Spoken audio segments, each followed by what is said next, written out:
Sir, प्रश्न chapter number 85 मधून आहे.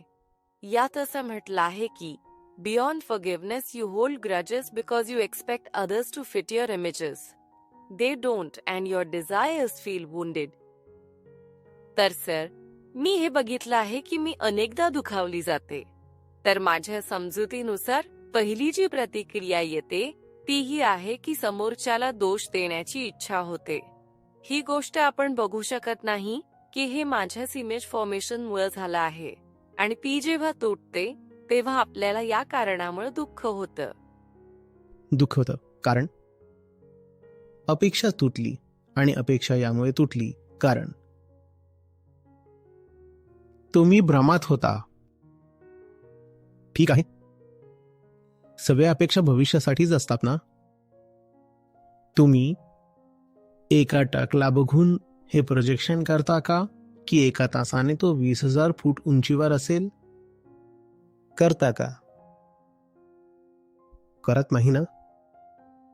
आणि जर तुम्ही ट्रकला बघून हा विचार करत असाल की तो उड्डाण करून थोड्याच वेळात 20,000 फूट उंचीवर असेल, तर अपेक्षा यामुळेच येत आहे कारण तुम्ही त्याला समजूनच घेतलं नाही.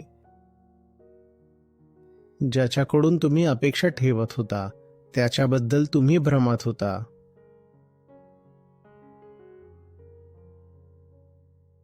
तुम्हाला हे अशा पद्धतीने म्हणायला आवडतं की माझी चूक ही झाली की मी तुमच्याकडून अपेक्षा ठेवली. चूक ही झाली नाही की तुम्ही त्याच्याकडून अपेक्षा ठेवली.